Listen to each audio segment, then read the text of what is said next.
Hello, this is Oscar Quevedo here. We are almost ready for another Taste at Home with Oscar. We are just checking the sound this time. We are our tasting lodge in Villanova de Gaia in Porto, not at the cellar, and I'm inside of a tunnel. So we're just trying to understand what's the best input for the sound. I am going to switch now, and Fred, who's right there in front of me, is trying to check what's the best input. Let's switch now. So for me, I think 50% of the volume, the sound is good. Is good? And 30 seconds behind you. I think I switched now. Is it the same or is it different? There is a lag of about 30 seconds between me talking and you guys hearing. So that's why Fred takes a bit of time to answer. But we'll see.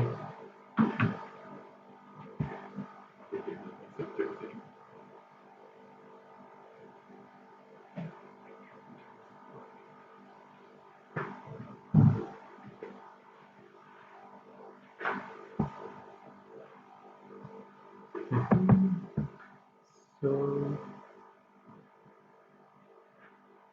I think we're gonna go to this microphone. Okay, so are you guys ready? Is everyone in there?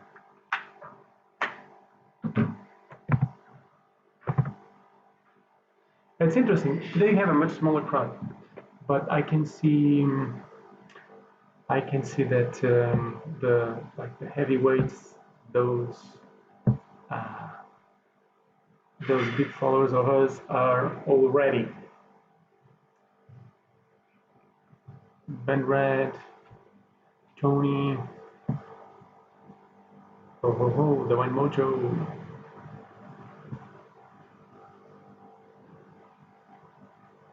Flash UK, who's Flash UK? Ready.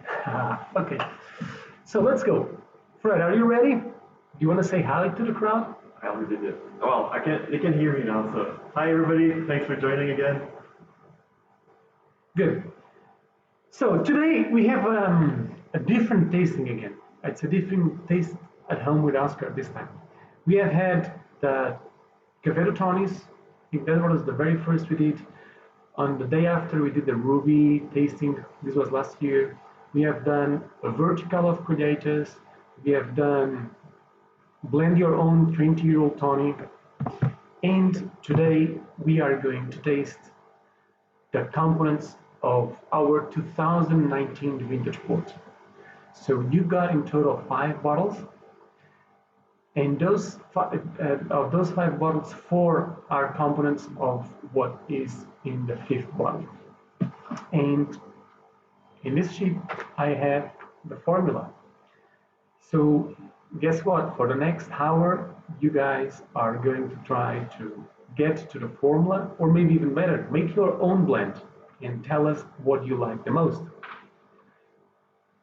That's the goal of all this.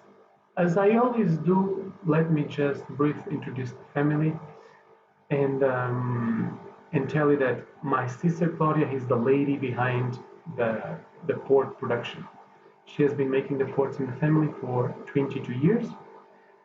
She's my elder sister. She's much more mature and complex than me. I'm the easygoing guy that likes to be in front of the camera. One day, I think we're gonna get Claudia on the camera. Don't you think, Fred? I think she will be forced. We'll tie her up and she will be in front of you. It's not yet today, though. And so our family has been making ports and wine for over 100 years, but only in the last 30 years we start bottling our own port. In 1.5 years ago, about that, we bought a tasting room, actually an old warehouse in the city of Villanova de Gaia, just across from the Douro River in Porto.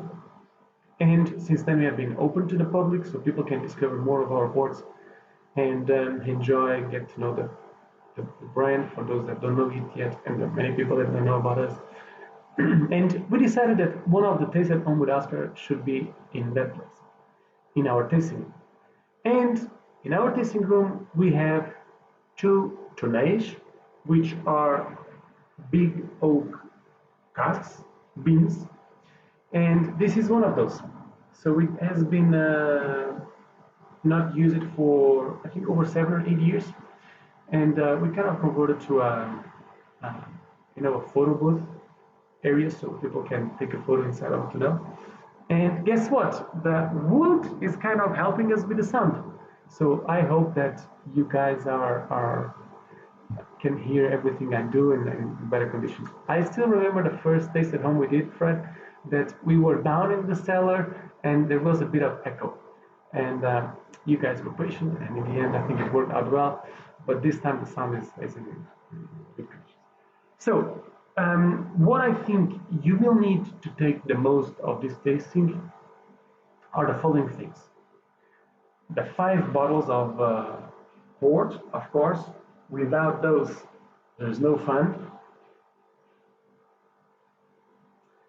Get 5, 6, maybe even 7 glasses. And something very important, a measure for to make the blend, and you can get to the percentages, the volume that you want to have in your own blend. The percentages that my sister decided are going to be revealed at the very end, so be a bit patient. We won't take you more than 1 hour for this tasting, but I think it's going to be fun to that you guys keep sharing your formulas on the chat section. Fred is moderating it, and if you have any questions, just write it there, and Fred is going to share it with me. So for now, my suggestion is that we do, and I don't think we have any questions so far, Fred, do we? Just welcome. My suggestion is that we do a brief presentation of what 2019 year was for the vines, for the Douro, and then we'll start tasting some port. We are here for that. 2019 was a dry year, another dry year in the Douro. And the rainfall levels were always below, under the average. And you know that the Douro is a dry area where irrigation is now allowed, but that's still a huge percentage of vineyards that don't have irrigation set up. I would risk to say that more than 90% have no irrigation. So, there's a lot of necessity of rain to control the quality of the grapes. In an extreme case that we have no rain, we are going to end up with raisiny grapes. The vine is going to be very stressed and won't be able to produce high quality grapes. In 2019, we were going into the direction of really low level of rain, and something changed the very end. Some days before the beginning of the harvest, we had one of those late summer days of rain, in which the vines were released, and they could finish the ripeness, and we end up with an excellent result. I think that we will see an interesting difference between the ports that are located at lower altitude and at higher altitude. And that's going to be also, we have different vineyards, different quintas, where our components are coming from, and I guess that you will understand that altitude difference, and what it means in terms of flavors and aromas, and what is the winemaker, in our case, my sister, looking for when she blends and using the percentages that she decided to use. You know that usually we have the chance of tasting a lot of the vintage ports that are going to be released or were released 2 years after the harvest. But because of the COVID, most of the tastings were postponed. And I didn't have the chance of tasting many vintage ports from 2019. So here I will give you more of what's my view of our ports, what I tasted during the fermentation 2 years ago, and what we have been tasting until we decided to the components and the percentages for the final blend. Ready? Question. Oh, we have two questions. Somebody's asking, how does it compare in terms of drought and dry season compared to 2003 and 2017 that were quite renowned for being dry? And another question is about global warming. How does it affect viticulture and vegetation in the room? 2003 was a year that we had a big heat wave that lasted for several days and was a year in which the vines were producing a lot of quantity. In 2019, the vines, since the flowering season, which happens in May, they were not as ready to produce that many grapes. So in 2019, in my opinion, the vine was able to handle better this period of low rain and very low humidity in the soil, better than in 2003. We could see that in 2003 to some moment towards the end of August, the acidity, which our indicator for freshness of the musts and the longevity for the ports, start going down quite fast. While in 2019 the vine was also going fast, the acidity, but at a lower path. And the rain that finally releases the vine from that extreme water stress came on time to still balance the ports. Global warming. Well, global warming is something that it's here. There's no doubt that it's here. We can see that, if I'm not wrong, only 1 year out of the last 10, the average temperatures were below the 1930 to 1970 average. 1930, I think it's the beginning when we have detailed records of temperatures in the Douro, and 1970 is trying to avoid as much as possible the last years of, where the global warming was probably already more intense and could change the average upwards. So that's the period that we use in the Douro to compare with the current year or the previous years. And if I'm not wrong, in the last decade, only in 1 year we had temperatures below that period of the 20th century. So what can we do different? Well, we are lucky in the Douro that this is not just flat land.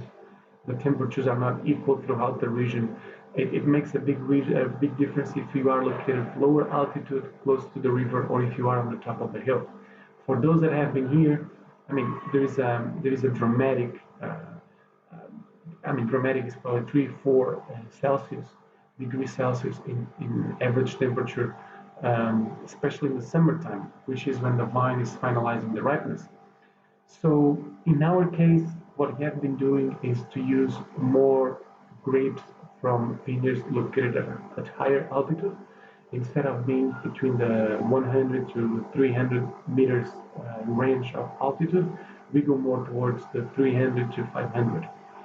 And I will explain that better when I reveal what we have in the blend. I don't want to give too much information regarding the components, so you get to think more while you're tasting the ports. But it is, I think that's one of the solutions, is to first go higher in altitude. Second, use irrigation in moderation. There's definitely an increase in quality when we do some irrigation. We irrigate the vines 4 or even up to 6 weeks before the beginning of the harvest. Third option, go to varieties that can handle high temperatures and drought. And Tinto Cão is probably a great example of that. While Tinta Barroca, which is a variety that produces a lot of concentrates, a lot of sugar, but dehydrates very quickly, is probably a suggestion of a variety that we should reduce, especially in lower altitudes. So more Tinto Cão, less Barroca. And so we have to adjust those percentages of varieties. And we have seen also a lot of Alicante Boucher being used, even by the biggest houses. So it's a variety that has been not really has been in the Douro for many years, especially in our area of the São João da Pesqueira, towards the Torto Valley, and so on. But has not been people haven't been that much maybe revealing it on the placement text sheets. And we see it more because it handles well also drought and gives you a concentration and acidity at the same time. Are we ready? So, glass in one hand, and component number one to go into our glass.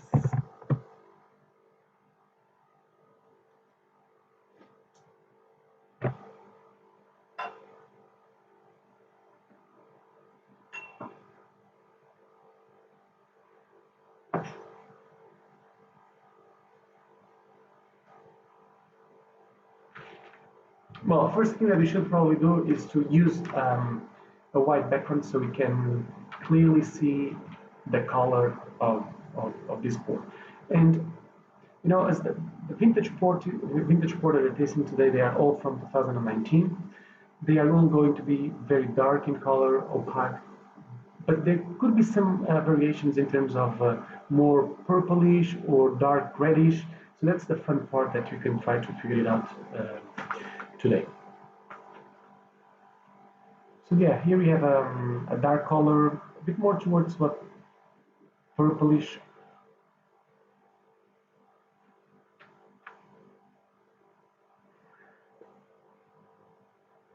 Of a floral and red fruit note. It's relatively fresh. It's not really that overripe in my opinion.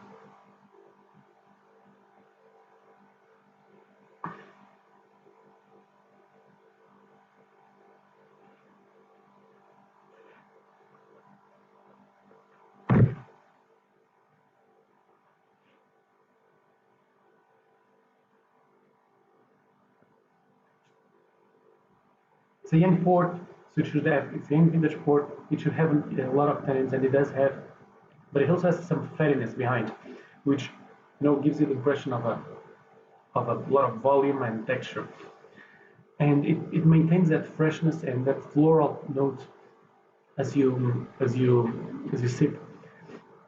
It's I see this as a port to bring some freshness and do that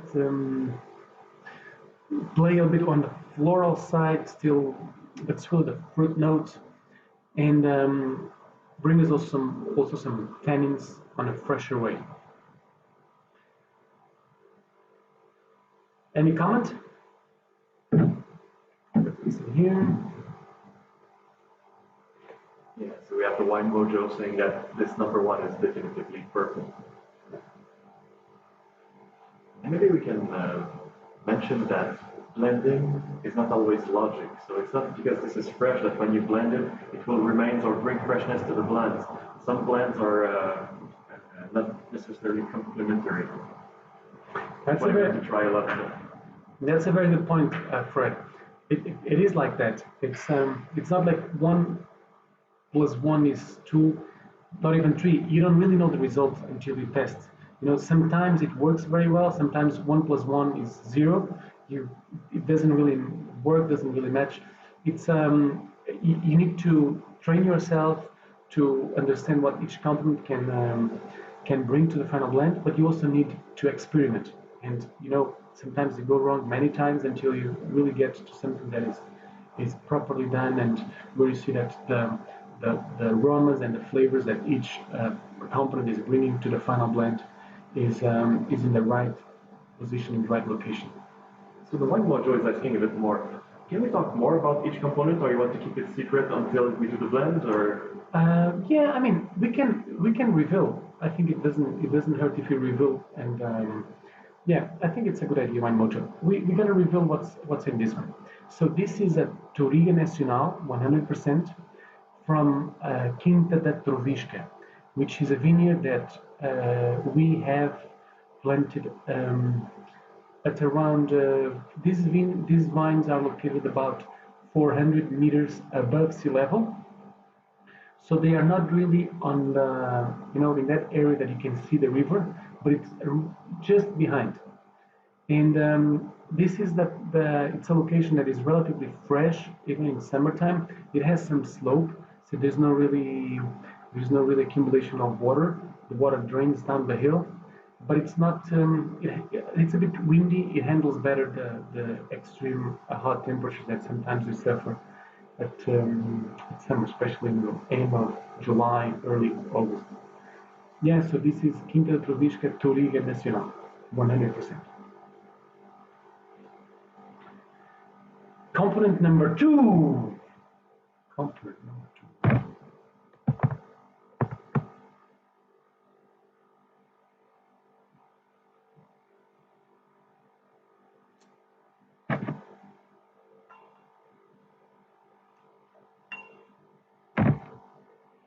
So the component number two is a port that is coming from our iconic vineyard, Quinta Val de Godinho.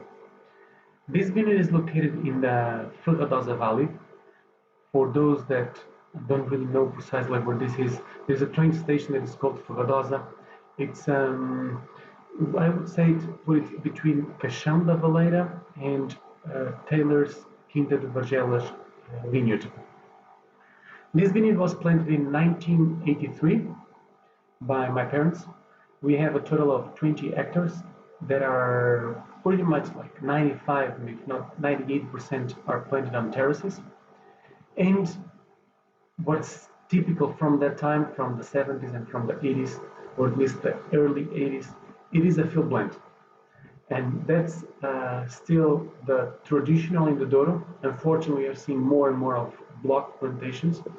But we do have this vineyard, these different vines all together in the same land. So we don't really have a block of Toriga Nacional or a block of Toriga Franca, a block of Sauzin. It's not about that. And you know that this is now the time when the color of the leaves is now changing. It's getting dry. The leaves eventually fall, but it's as we are in fall. But it's they get into different color patterns. Some vines are yellow, some others are red, others are still light green, like lemon almost. And it's beautiful to see where these field blends are located. You get like a big pattern of colors throughout the hill. While you can also compare with other parcels that are, a block of one variety in which the colors are much more homogeneous. So you come here and you figure it out who's making what. If it's a field blend, if it's a block blend, and sometimes you can even guess what's in the block just by looking at the colors at this time of the year. So this is a Quinta Val de Godinho, and being Quinta Val de Godinho a field blend, this is a 100% field blend. Here we get a bit more of that influence of the lower altitude, higher temperatures, a bit more extreme, less freshness and less rain. Here we get more of the spicy character that we feel in those vineyards that are under more hydro stress. It's probably more closed and brings you this cacao note, this chocolate note.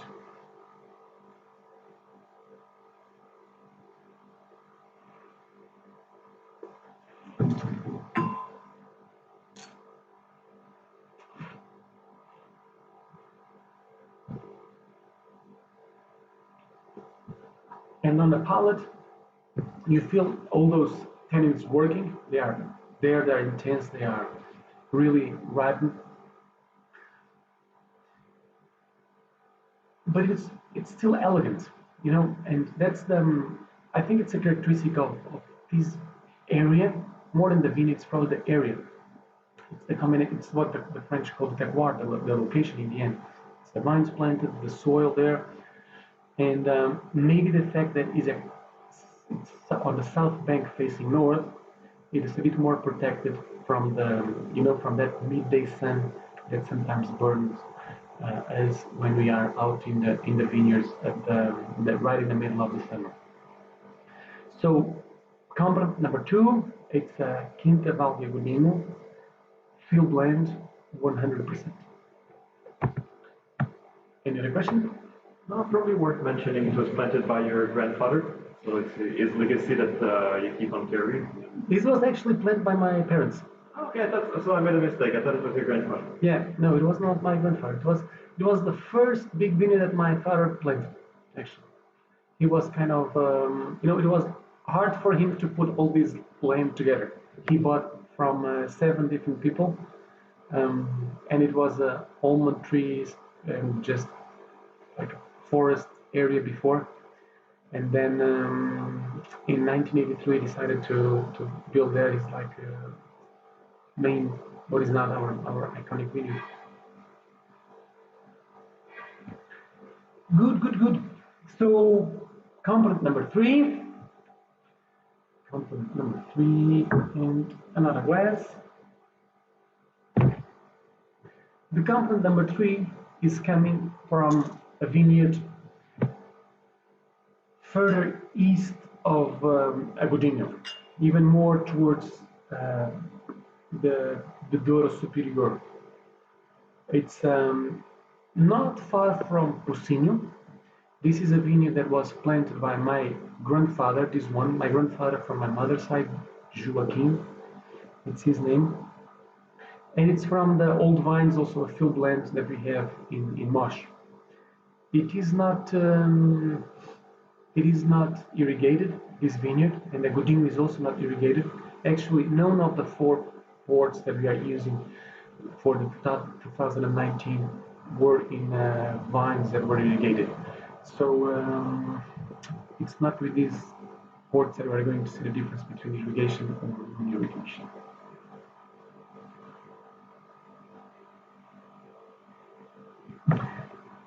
I find it a bit more on the overripened flavors. The spices are still there, but there's a note of freshness that I think Claudia, my sister, is always trying to preserve. That brings elegance, that brings also that touch that it's not really overripened, overpowerful, and in the end, acidity is a very important thing for longevity. There is no possibility of having a port to age for many years that goes early to the bottle without a big chunk of acidity to make it tight and firm.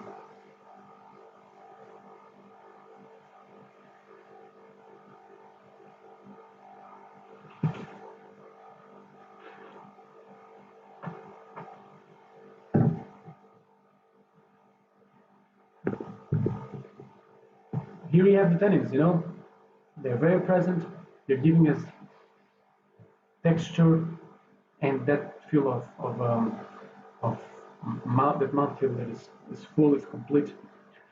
It is it's a component that in very extreme years you have to be very careful because the grapes can turn into raisins soon, and you need to do an early ripeness or early harvest.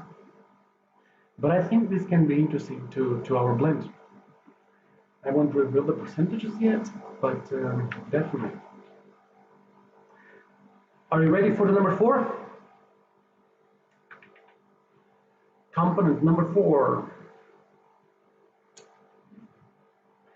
And need another glass. Well, Simon makes a comment, and maybe I can transform this into a question. How do you feel for you is the importance of blending to have a complete and complex wine in terms of vintage versus the single expression of a vineyard? Or what's your interest? How much fun do you have comparing both or enjoying both? I think it's if you let me put it this way, it's similar like in the tonics, like a colheita or the indication of age. So in a single vineyard, we have more expression of the vineyard and less expression of the winemaker. While in our case, blending these 4 components, we are having more the expression of what my sister thought was, having a positive impact in the blend. And in the end, it's a combination, of course, of the vineyard, because if the vineyard is not good, it's not, we will never make good port, but also of the expression of the winemaker. And maybe this line of freshness that we see throughout the ports that we've been tasting, it's going to be present at the final blend. But I think it's in the end, you should get a more complete port when it is blended, rather than if it's from a single vineyard. And we have made in the past ports from a single vineyard, but it's not like as complete as it could be. I'll put that way, Simon. I don't know if you agree with me or not. Please let me know if not, of course. And now the number 4. The number 4, it's again port from a higher altitude vineyard, and is coming from the organic parcels that we have at Quinta da Trovisca. In these organic parcels, we have a mix of Touriga Nacional, Touriga Franca, Tinta Roriz, and also Sauzão. And my sister is bringing it here. I think it's to complement the tannins and still give this floral note, floral touch to our final blend.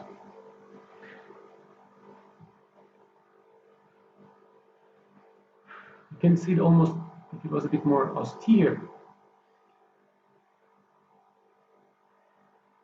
Maybe it's the Sauzão also playing here, but you also have a floral note of the Touriga Nacional, or maybe the Touriga Franca, doesn't have to be the Touriga Nacional, but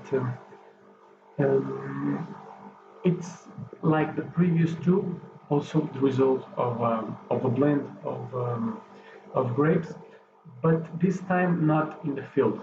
We have 4 different parcels, one with each grape variety that I just mentioned. Touriga Nacional, Touriga Franca, Tinta Roriz, and Sauzão.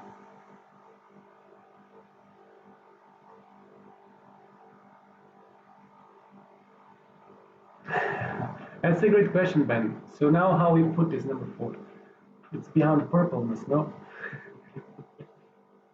I felt number 4 was darker than number 1. With number 1, yeah, a bit more darker.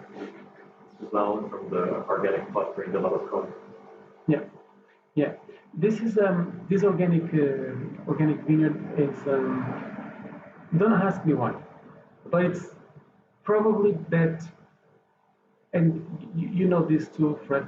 It's probably that area in all our vineyards that we have that always has a huge concentration of color, really inky colors, and I think that if the global warming keeps advancing as it is, and if this vineyard refines that power that it now has, because it's a vineyard that only 15 years of age, probably, maybe around that, I think it's from 2005, it can make some amazing ports in the future as the vines get older and refine their quality.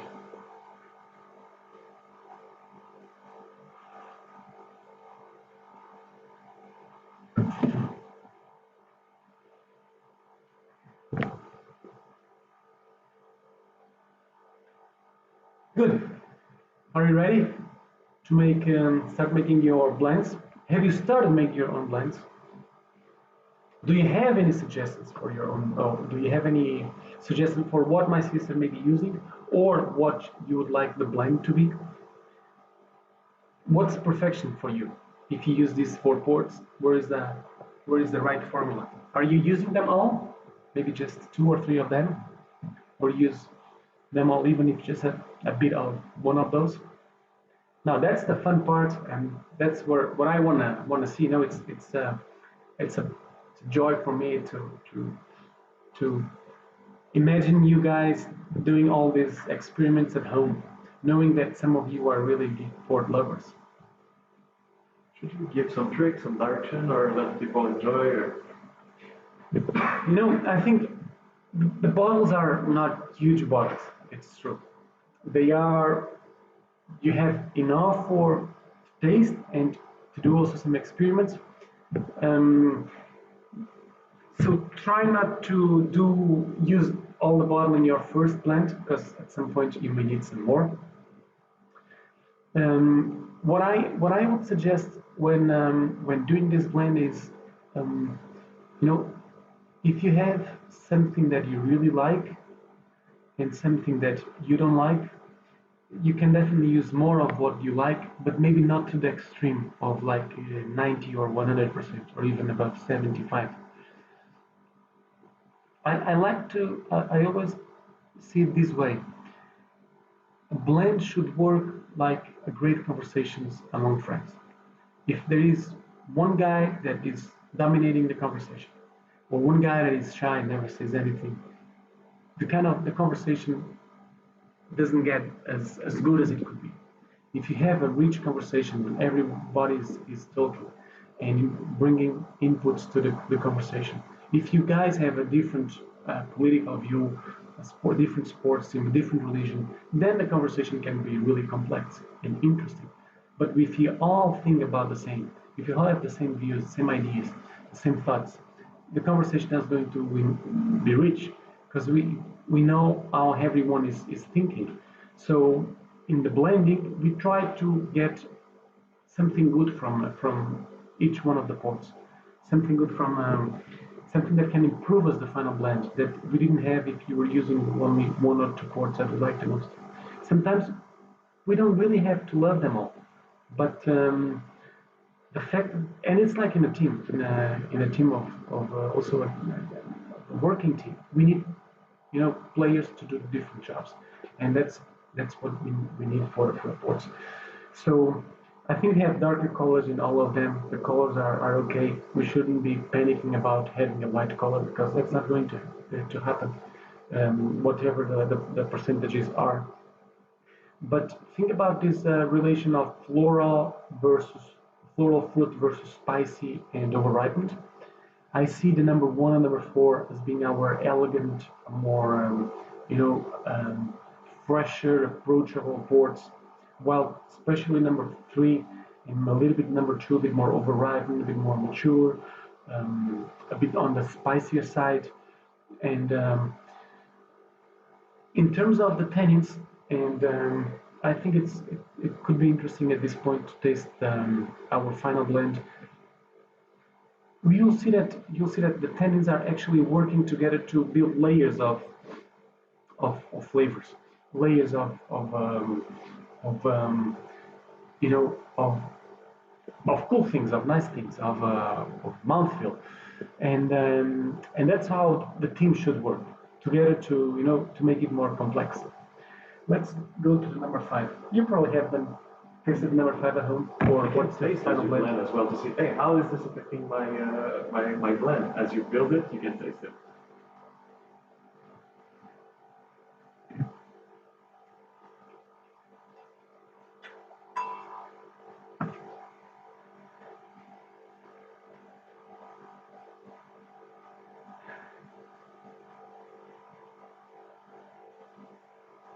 So do you guys have already any preference for the percentages?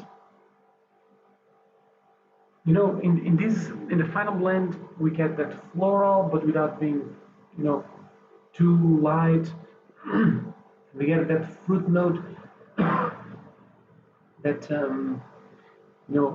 like maybe red currant, maybe some lavender, a bit of fennel.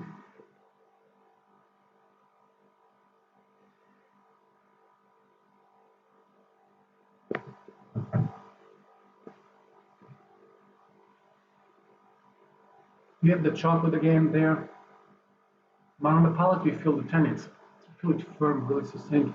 It, it starts, medium and grows into the as you sip it, as you swallow it. I find it very nice. So here we have Ben, 51, 16 point half of all the others. It's not 100%, but it's okay. It's almost there. Ben. Simon, Wow, that was a good one, Simon. That was a very good one. 5-1, 42. My blend. And please let us know if you prefer yours to Claudia. Yeah. We might accept some CVs. She will be happy, I'm sure. Have some people that think and put some thought into this. It's not only we do many of these blending sessions in our lab throughout the year to understand if you're going to the right direction, and we change our blend. You may start in in November last year thinking of going into a direction, and then another winter comes, more of the color precipitates, and some of the wines get more open, more expressive, and others may get still a bit closed. So it's normal to change. The wine mojo is honest though. He prefers Claudius.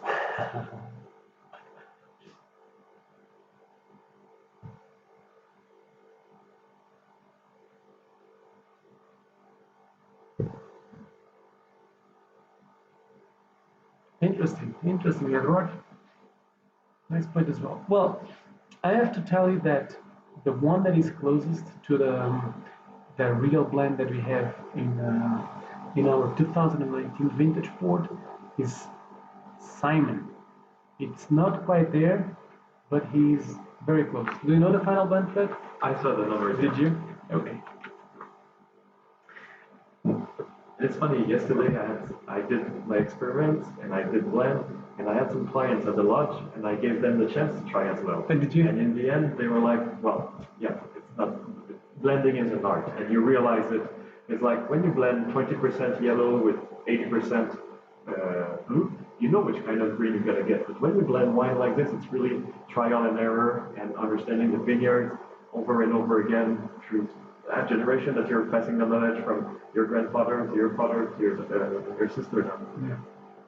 It happens to us sometimes that you taste 4 or 5 ports and to make a blend, looking for with the aim of blending them, and you say, oh, this number 3 is not really nice, so it's close, it's not expressive, or it's too light, or it's too tannic, whatever. But then it's my CC always says, well, let me taste with a bit of that, because it sometimes it changes, and I remember like a couple of weeks ago that we were tasting some white port from the past harvest to start combining them, and what goes into stainless tank, what goes into the wood, the oak beans, and I would discard one of those, but Claudia decided to blend it. Said, no, I'm going to use 10% of this in this experiment. And at the end, I was tasting and said, wow, this is much better with this 10% of the port that I would never use than just the other 3 separate. So it's like in the end, salt and pepper, a bit of bit of salt in the food always makes it good.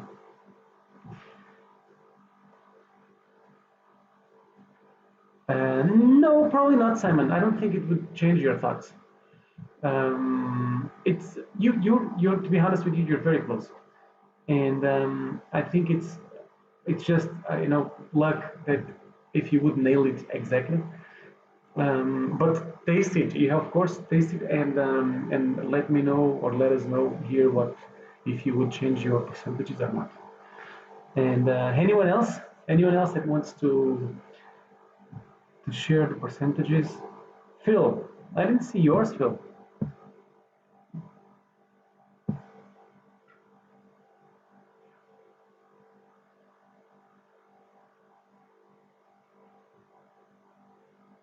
So question from Phil, when Claudia starts blending a new vintage port, how much does she involve other people to narrow a wide range of options?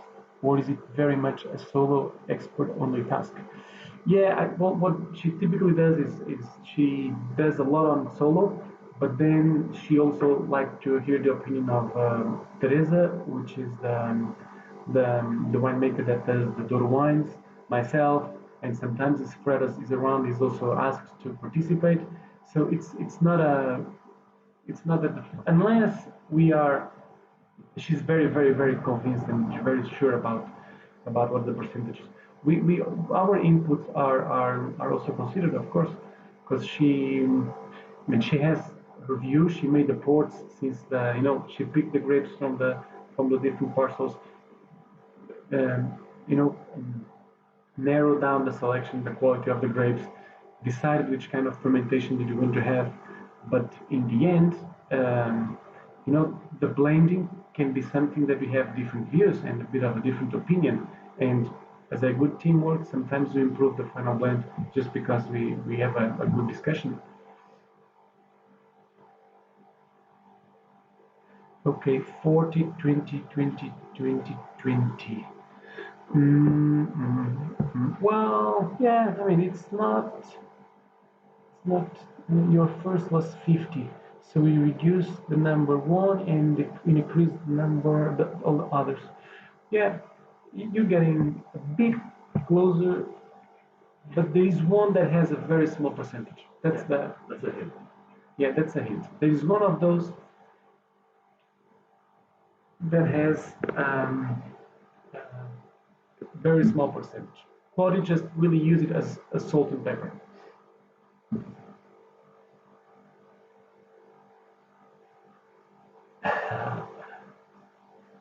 Oh, cool, Phil. Thank you for joining me. Okay, so Fred, are we ready to reveal? Yeah. Okay. Let's do it. So,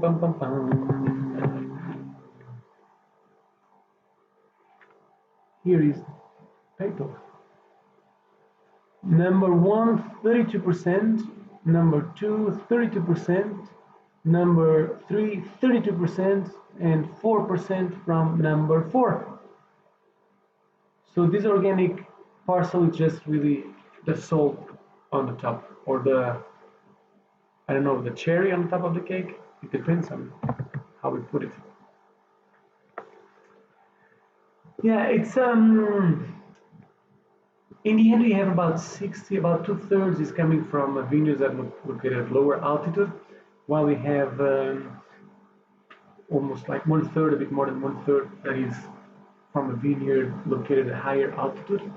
So that's a relation of temperature. In theory, it would also make sense to me. It was a dry year. We had some lack of water at some point in the soil, but why not to compensate that with a vineyard that is located at higher altitude and bring some more of the floral, the fresh fruit notes forward, and at the same time give it more, probably more tannins, another dimension of tannins that in the end build up as a great base for a vintage port to mature for many years. These are my thoughts.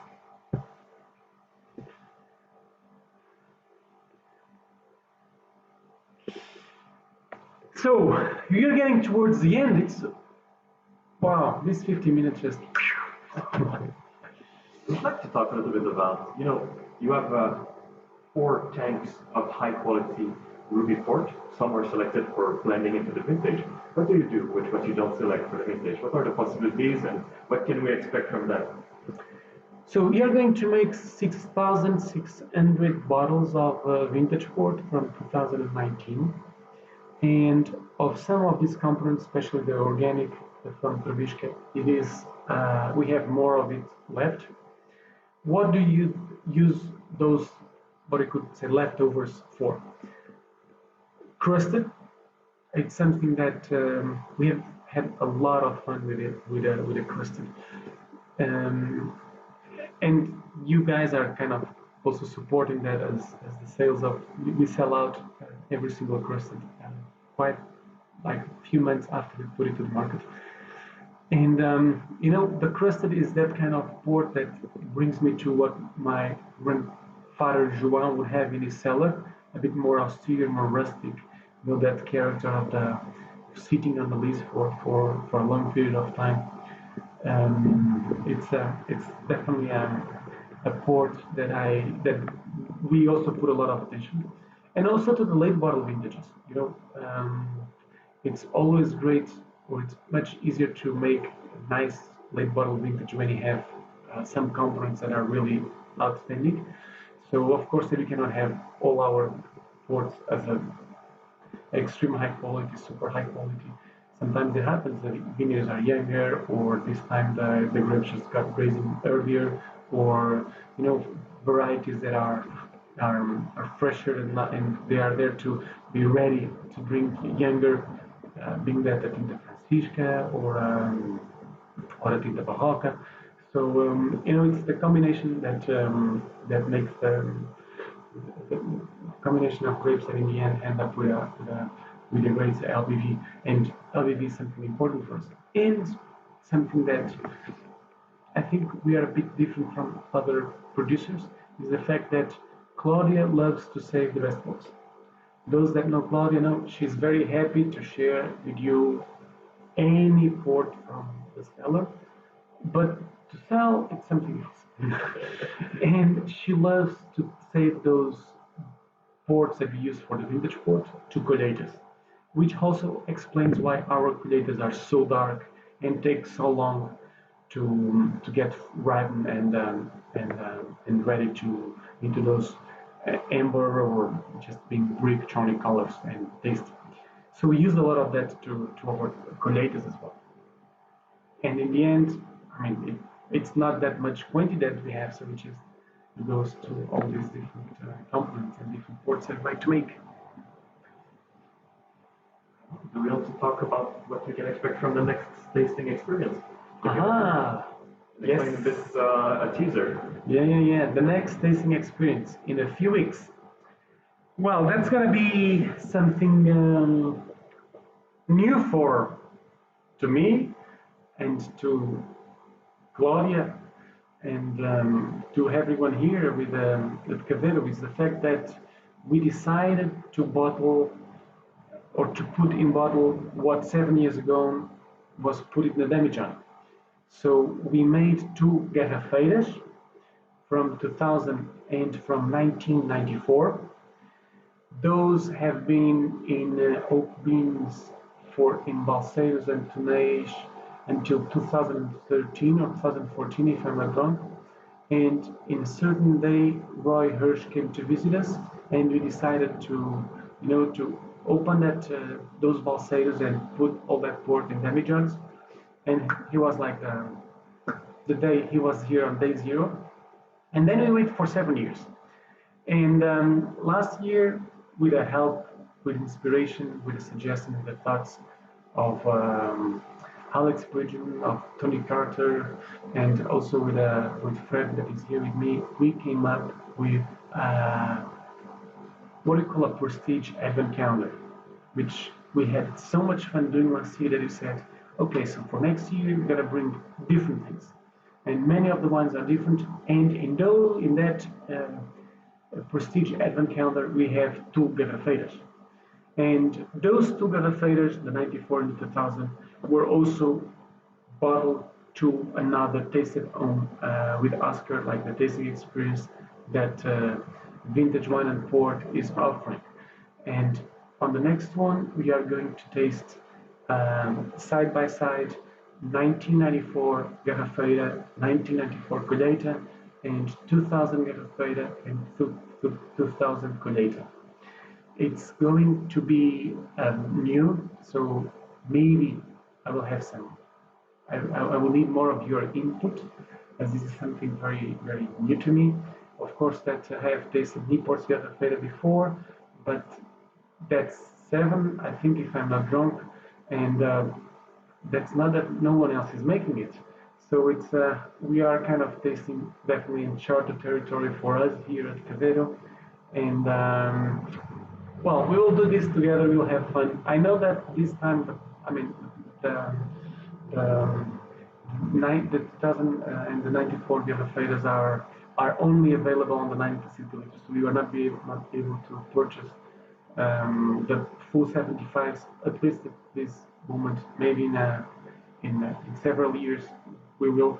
We did not bottle any of Garrafeira to sell when we opened the demijohns for the 90 CLs. So they are only available through Vintage One and Port, and I hope that you join us. This being said, thank you all for being here. You have been great supporters of these events. They just happen because of you, because you have been on the other side.